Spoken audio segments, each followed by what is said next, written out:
Hello and welcome to this week's episode of the Veg Grower Podcast. My name is Richard and I want to encourage and inspire you to grow more of your own fruit, vegetables and herbs in your garden or your allotment or whatever space you may have. Each week I share my latest adventures from my own allotment and my own garden, and this week we have a lot to get through. We start off in the shed where I've been organising my workspace, and we head down to the allotment where I am trying to save money. And finally, I have made a seed tray from some pallet wood. Now, of course, any products that I've mentioned will be linked to in the blog post for this episode. So let's head out to the shed and get started.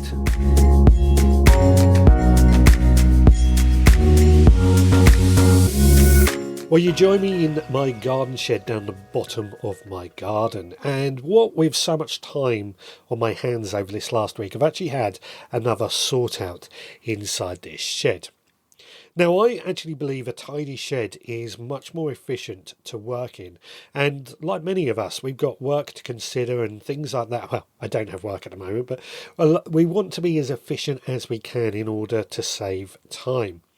And, well, back in December I did tidy this shed up quite well, but what I've realised is that I just wanted to have everything to hand when I was doing work in this shed. So what I've been doing this week is actually tidying and organising everything down to a really well organised shed. Now this shed is 8 foot by 8 foot on the inside, and I've got kitchen worktops and kitchen cabinets on the inside to make up my work area. I've got tools hanging behind me, but what I have really been organising this week is containers. Now I've got quite a few containers of various things that I have organised nicely. So first of all, my compost and compost mixing ingredients. I've got some of these plastic containers that came from IKEA. These are basically, they're stackable. I think they're designed for recycling in the kitchen, but I found them great for storing things like multi-purpose compost or seed compost or perlite. And they've got a little flap at the front for easy access, and I've got these on top of my worktop right where I am having my tray set up for when I seed sow or pot up plants. And simply, whenever I need a certain amount of compost or whatever I may need, I simply open the lid up, take a scoop of whatever I need, pot it into the tray, mix it well together, and then I start with whatever I would be doing, be it seed sowing, filling up trays for seed sowing, or putting in compost into the trays for pricking out or something like that. Now this has been quite good because it means I've got my work environment here really sorted, because everything is just here and organised. Added to that, I've also been sorting out my seed boxes. I keep several seed boxes inside a fridge, all containing all of my seeds. And I spoke about this back in December as well, when I did sort out all my seeds. I've got several wooden boxes, and each box would contain a different type of seed, be it my brassicas, be it my green manures, be it my microgreens. These boxes are all organised to contain a certain type of crop. What I've been doing is actually organising them into alphabetical order. Really tedious, I know, but it just means that I can really get into these containers really easy. My herbs, however, I store in a craft box that came from Hobbycraft. Now this craft box is designed for the storage of photos. You remember when we used to develop photos? It was designed for that. And basically what it is a large container that you open up, and inside is about 20 smaller containers that each hold a load of photos, but they're also ideal for seed packets. Now I've been going through that, putting them all into their seed packets and labelling all up. So each box has its own type of seed, be it thyme, be it rosemary, be it mint. They are all set out so I can easily see them. I've added labels as well, and any seeds I actually had that were too big for the box, I actually put into some Ziploc bags to reduce the size down so they would fit in. It's actually worked out really well. I've also added more of my solid feeds into juice containers. This is something I've talked about many times in the past. I use juice containers that you can buy from a pound shop or somewhere like that. They're pretty cheap and they've got this little spout on top that you pop open the lid and you just shake out the feed as and when you need it. And I like these because it means you don't actually have to touch the plant feeds. Now, most plant feeds are pretty safe and easy to touch. They're not going to cause us any damage. But I just find having them in a nice container like this, I've labelled these all up as well, but because they are just a simple sprinkle on, it's so much quicker. And I just grab the pot, open the lid and sprinkle it onto my seed mixes or even onto the ground. It works really, really well. Really, really well. I'm a big fan of using these juice containers. Now, something I do want to mention is that I have spoken a lot about adding labels. I have to admit, I am a bit obsessed, and I always have been, with adding labels to everything. You go in my kitchen, everything is labelled, and that's how I like to do it. A couple of months ago, I bought a little mini printer from Amazon made by a company called Nimbot. And it's really good, actually. You use an app on your phone to design the label and you connect it via Bluetooth to your phone, this little printer. You hit print and it prints out some little labels. They're different sizes depending on the type of printer and things like that. But the printer itself was under £15, so I'm pretty happy with it. And I am obsessed with labelling everything. I believe, again, if we know what's in a container, we're not going to cause any accidents. And just having this little Nimbot printer to hand saves a lot of time. And I've always got my phone on me, so making labels takes next to no time at all. And best of all, when everything's packed away and looking in my shed, it looks all really nice and tidy and organised. It's very, very satisfying. There's almost an element of what, I might use a word that's a bit offensive here, but shed porn for neat, tidy sheds. I often spend hours marvelling and looking at ways of setting up a shed because I just love how everything is tidied and organised. It does make life easier, as I said, for seed starting and pricking out. I spoke before about how I have a bit of a production line, and what I've got at the moment, I've got into the routine. So in the morning, I will get up, I will come out to this shed, and I will sow a type of seed on that particular day. I then take those sowed seeds back indoors and place them in my heated propagator, and I'll get a seed that needs pricking out. I come back out to my shed, I prick out those seeds into plug plant trainers, and then I take those back indoors for the time being until it's warm enough that they can cope outside. Now, what I always do is when I finish sowing seeds for the day or pricking out, I actually set myself up by filling up a seed tray or a plug plant trainer with compost ready for the following day. So when I get up in the morning, it's very, very simple for me just to crack on and get those jobs done. It's a routine I have that has worked really, really well for me over the years. Now, talking of seed sowing, there's been a lot more seeds that we have sown this week. Thyme, peppers, basil, asparagus, to name just a few. Constantly sowing these seeds, constantly pricking them out with my morning routine and getting them moved on. The biggest trouble, however, space in my kitchen is becoming very limited. The worktops are full, my shelves are full. We've got to think of ways that we can make a bit more space, and that is something we're thinking about at the moment. However, the onions that I moved to the grow house last week, they seem to be surviving. So my onions are starting to go out into the grow house, as do the lettuce as well. So things are moving on. We are certainly getting there in our various locations indoors and with our seed sowing. Slowly moving on, slowly moving out. All we need is a bit more warmer weather and we can get these plants planted. Now, talking of sowing seeds, we have of course been sowing seeds in our supporters club this week. So let's go find out what's been going on in the supporters club this week. Well, I'm just going to interrupt this podcast and just say, if you are enjoying this podcast, then please leave a rate and review on your podcast provider. It only takes you a few seconds, but it means the world to us, and it helps us get found by more people who might be interested in growing their own food. It also helps boost us up the charts. It's a very, very important thing in the podcast world. Now, added to that, you can also help keep this podcast running by joining our supporters club. By being a member, you get access to extra behind-the-scenes podcasts delivered into your email inbox. Added to that, every month that you are a member, you will also receive our monthly seed pack. In this pack, you will get a collection of seeds that can be sown in that very month, along with our mini newspaper, which gives you a bit of information on how to sow those seeds, as well as a tick list of other seeds to sow and tasks to tackle.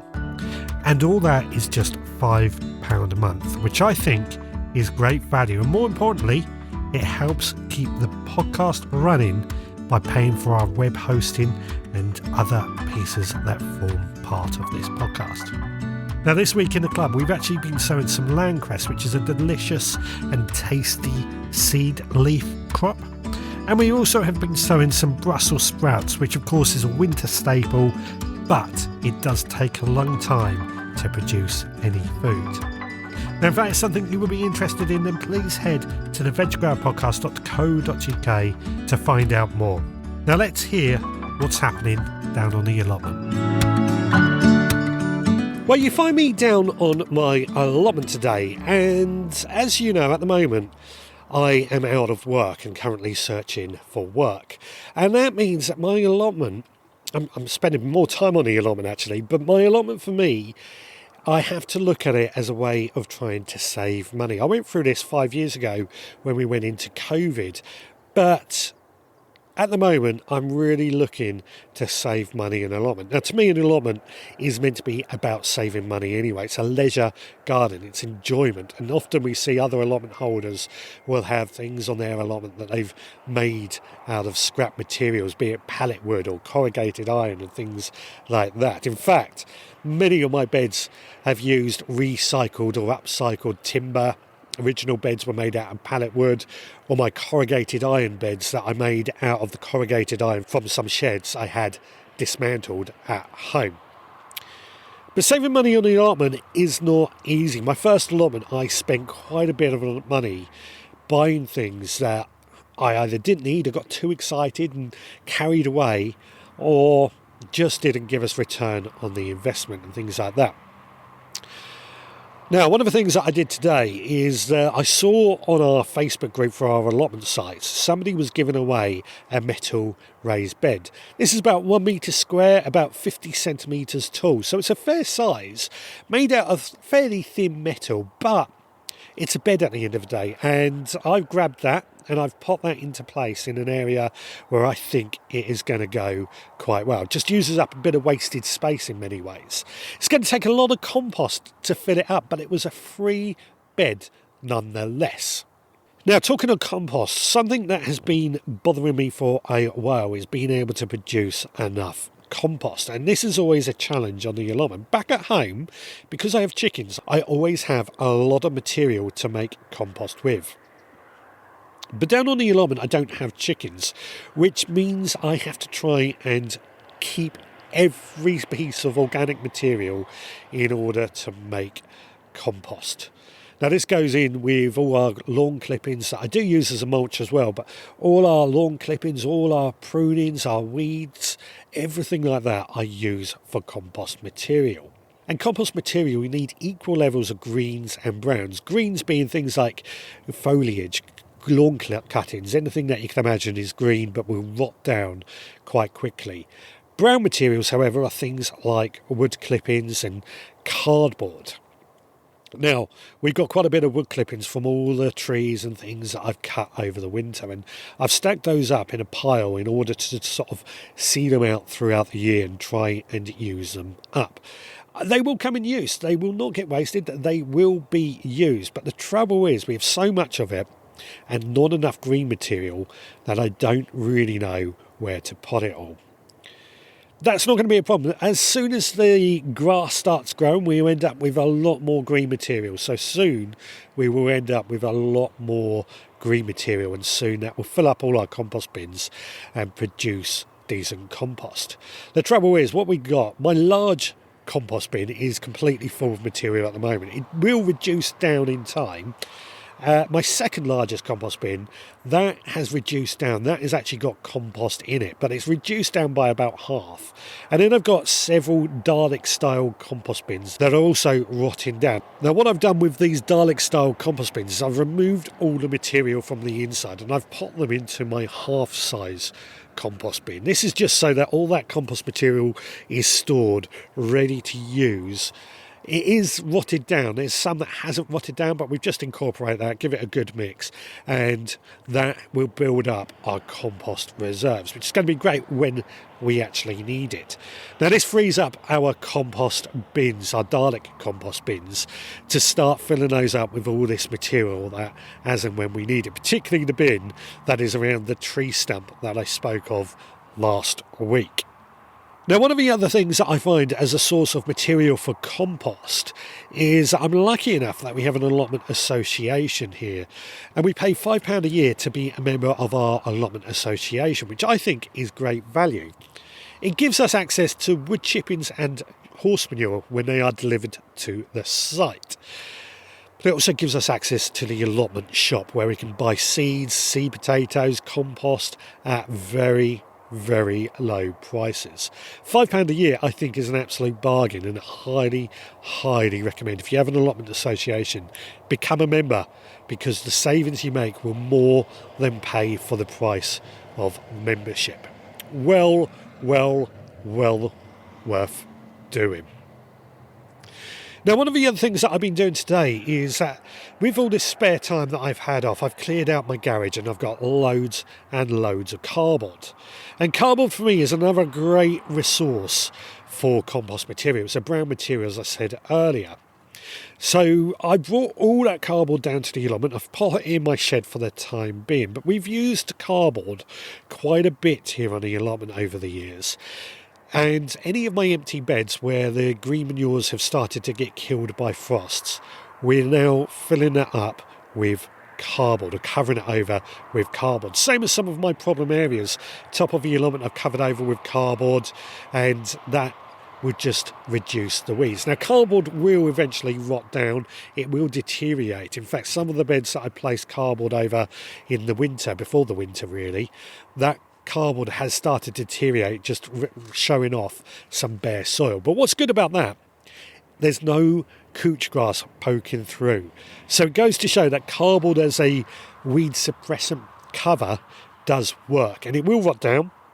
We will cover this all over with compost in the future as well. I tend to apply my compost on these beds a couple of weeks before we're going to plant them up. I don't think there's any point in putting compost down before we plant up. Reason being that compost will get wet, it will rain, and all those nutrients that are in the compost get washed out. So for me, doing it a couple of weeks before we plant it, then doing it all through the winter, just means that the nutrients are there when the plants actually need them, when the plants are growing. We could, of course, lay down green manures, but I think it's still a little bit too cold for many of these manures for the time being. But for now, they're covered over with cardboard, and that should do us quite well. Right, I'm going to head on home with that. I'm going to give you something to think about while we hear what Chef Scott has for us this week. Chopping all the veggies, sizzle in the air. Chef Scott with the magic, smells are everywhere. Water starts to boil, onions hit the pan. Recipe of the week, let the feast begin. Cooking with Chef Scott, flavors come alive. Tune in every week for a tasty bite. Hi, it's Scott here with this week's recipe. And this week we have the Seed of the Month recipe. And as you all know from last week's podcast, the seed of the month is leeks, something I love to grow as it's such a winter standby. And this week's recipe is a real winter warmer. And it is chicken, leek and bacon savoury crumble. A creamy chicken and leek pie filling topped with a cheesy savoury crumble to create a really comforting dish. I use chicken thighs as I think it's a tastier cut, but breasts work just as well. So let's head to the kitchen and hear how it's made. As usual, you can find this recipe and others on the veggrowerpodcast.co.uk, and on my Instagram page, Seed to Table Plot 13. This recipe serves 4 to 6 people, and you will need 900 grams of skinless and boneless chicken thighs, 400 grams of sliced leeks, 300 grams of bacon lardons, 500 millilitres of full fat milk, 200 millilitres of water, 50 grams of grated cheddar, 50 grams of butter and 50 grams of flour, and for the crumble topping, 125 grams of diced cold butter, 150 grams of plain flour, 100 grams of oats, 80 grams of parmesan, and 50 grams of grated cheddar cheese. Method. First we need to poach the chicken in milk. Do this by adding the chicken to a saucepan with a tight fitting lid, followed by the milk, and bring to a boil. Then reduce the heat to a simmer and cover with the lid and gently poach the chicken for 10 minutes. After the 10 minutes, remove the chicken and set the chicken aside and the milk aside. Now make the sauce. Do this by frying the bacon and leeks in a saucepan with a little oil until the leeks start to soften but not cook. Now add the 50 grams of butter, followed by the flour, then add the milk and water in 3 stages, followed by the grated cheddar to form a white cheese sauce. Now add this chicken to an oven-proof dish and make the crumble topping by rubbing all the crumble topping ingredients together to form a lumpy breadcrumb texture, and then top the chicken with this and then bake in a preheated oven set at 180 degrees Celsius for 35 to 40 minutes. And that's the recipe done. And that's it from me this week. Well, I'm finished off this week once again in the podding shed, and that's because I want to talk to you about a project that I have tackled this week using pallet wood. Now, pallet wood has many uses in our lifestyle. It's a free resource of wood that can be used in so many things. In the past, I've actually used pallet wood to make compost bins, just simply by bolting 3 pallets together to make a U shape. I've also taken pallets apart to make a raised beds, and both of these did work and lasted for a few years. But over time, of course, pallet wood does rot away. It is untreated at the end of the day, but it's free, so it doesn't really matter. Now this week, however, I decided to make a seed tray out of pallet wood. Now this is just something I wanted to do because I wanted to be a little bit more natural and have a better and more solid tray to transport some of my young seedlings around when we compare them to our plastic seed trays. And overall, it was a fairly easy build to do. After making just one of these, I've learned a lot, and I think I can improve upon making these in the future. Now, the first thing we needed, of course, was to take apart a pallet. I happen to have a pallet in my back garden, and I simply just used a pry bar to pry away all the wood that had been nailed together to make this pallet. Now, I always find that the corners of the pallets where you get the blocks are the hardest bit to pry away. This is where the wood tends to split more because there's a lot more nails in the corners. Now, what I recommend actually, and I used to do this a lot with all my pallets, is that I would use a reciprocating saw with a bimetal blade, and I would just slide this blade between the wooden planks and the blocks and then just cut through the nails. Now, this did take a little bit longer to break down the wood, but there was less wood split. But the two together, using a pry bar and using a reciprocating saw, actually maximises the amount of wood, and actually is quite an easy thing to do. Anyway, once I had the pallet taken apart, I then needed to cut 6 pieces to 45 centimetres long. I want my tray to be 45 centimetres long and 30 centimetres wide. So what we needed was 45 centimetre long pieces. 4 of these was for the bottom, the base, and 2 for the sides. Now, I roughly built this tray together just so I could then measure out the size of the next 2 pieces of wood that I needed to cut that would make the last 2 edges. And they worked out that I needed to cut them at 27 centimetres. So I cut 2 pieces at 27 centimetres, and that gave us all our cut wood. So now it's time to assemble this tray. Now, usually when I build anything, I prefer to use screws. I find that screws last longer, they're more secure, they're more likely to last, but they are much more expensive when compared to nails. And for this build, I thought I would do it with nails to keep costs down and also speed things up. So I just simply nailed together two 45cm pieces of wood, which run left to right, to the two 27cm to make a rectangle shaped frame. And then I nailed the four remaining 45cm pieces down on the bottom to make the tray complete. This gave me a tray measured 45cm by 30cm. It worked out really, really well. One of the things I did with the nails, I started off making this with 25mm nails, but I found that those nails came apart far too easy. So I ended up using 40mm nails, and that seemed to last much longer, much stronger. Now, the tray was built. I have to admit, it took me about an hour with all the cutting of the wood and taking apart the pallet and all the trial and error that I had to do. But it's a pretty strong tray. I've got to say, it will last a long time and it will carry lots and lots of pots of plants. So it's going to be good as a seedling tray. But being recycled wood, it does look a little bit ramshackled, a little bit shabby. I could, of course, sand it down or sand the wood before we even build it. That may be something we do in the future. It will mean there's a bit more time spent on making this tray, but it's not the end of the world. We can deal with it. It would also be a good idea to protect this wood with some sort of natural oil, linseed oil or something. That would just mean that the wood would last a little bit longer. Of course, we could stain it as well, just so that wood then will last a little bit longer, not rot away so quickly. Pallet wood isn't the best wood. It can rot away quite quickly, but it does the job. Now, of course, all these things will leave us needing more time in building one of these trays. But I reckon I could build one in half an hour with all these things anyway, just by being organised and getting it all done quickly. Now, I do actually love upcycling and working with pallet wood, and I want to ask you, if you've got any upcycling projects that you've done, particularly with pallet wood, please do get in contact and share with us what your favourite projects have been. You can send us an email, join us in our Facebook group or anything like that, and just get an idea of what we could do.